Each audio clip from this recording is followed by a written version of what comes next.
and welcome back.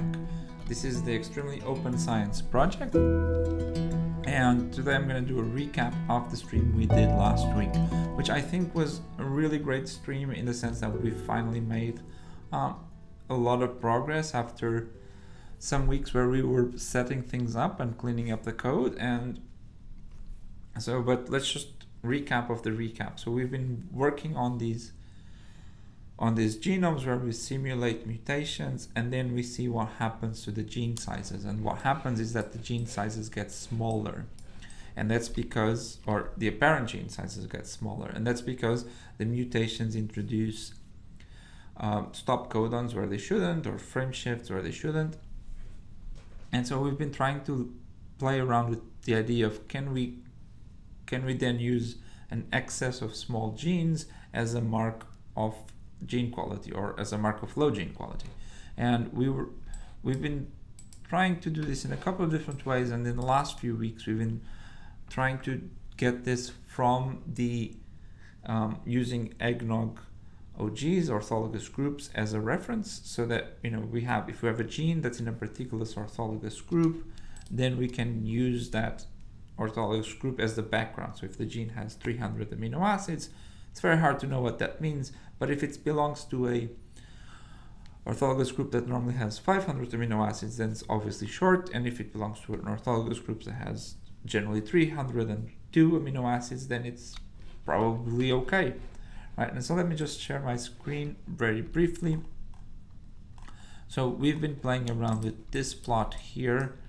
It's a bit hard, it's very full, but what this plot has, I've shown this many times, or variants of this many times. It has the number of mutations on the x-axis that we've added by simulation, and then we have these two types of lines, the dashed lines that are horizontal, these are the wild type, so no mutations, and then the full lines, this is when we add mutations. And so what we would like is that all of the dashed lines would be there on top near zero, and then the excess would be going down. Maybe it would actually be more natural to flip it. We will see. But one thing we tried this week was to get a slightly different way of visualizing this. So where instead of looking at all of it, in some sense we're rotating. We're asking, so given that if we want to set a threshold, showing the result, so if we set a threshold, say minus 200, we are going to make a few mistakes because we're going to capture a few values, a few genomes that are good, we're going to mistakenly call them bad, and we're going to make mistakes the other way, in the sense that there are some genomes that have mutations that we're not going to be able to capture. And so we set this, so what's the so if we have this threshold, right, so here this is what we did. Where's it?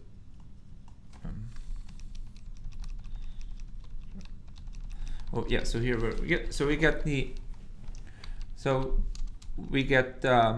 we test thresholds from 0 to minus 2000 by steps of 10, and then we just check whether the minimum number of mutations is 0. So if it's 0, that means that we actually got it wrong. If it's a little bit more than 0, that means at least there's some mutation there, some and so, and this is the curve we get.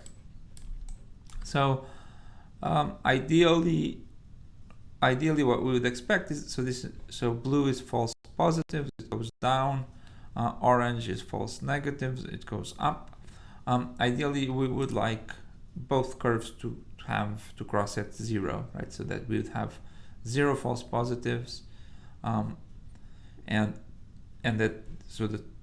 0 false negatives, and ideally even for a large plateau where we could then set the threshold. We don't really have that, but we have a pretty good area here around minus 200 where there's that we make a few mistakes, and then we spend a bit of time looking at those mistakes.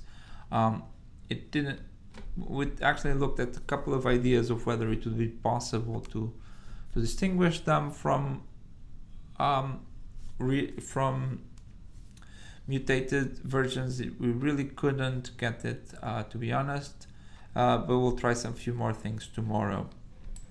But in the meanwhile, I also wanted to show that we have in the, let me just pull up this real quick.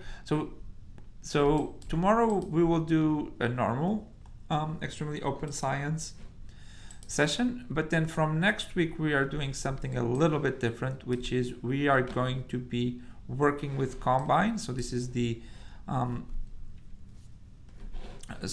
student group of Abacus. So Abacus is the Australian Bioinformatics and Computational Biology Society, and then within that there's the group called Combine, and I'm sort of partnered with them to do a bit of live coding, which will be a sub-project of the Sardine project. So we'll be looking at some genomes. And we'll be looking at their quality, and we'll be again using CheckM2, using polars, using Python to evaluate them, and to so we'll be doing all of this same times as the normal extremely open science stream, except there will be a slightly different vibe to it. But I hope to see you there. So everything as usual, everything is always on GitHub. I'll be posting also on the mailing list with these updates. I'm actually quite happy with how things are coming along. We haven't gotten the perfect separation between genomes that are unmutated and genomes with mutations, but I think we're making good progress, and maybe with a couple of little tweaks we'll be able to really get that and move on from exploration towards really building a tool and something that people can use. So I'm quite hopeful that we'll be able to do that within a short amount of time. But in the meanwhile, right, please join us on the mailing list, join us on Discord, find everything on GitHub, and talk to you soon.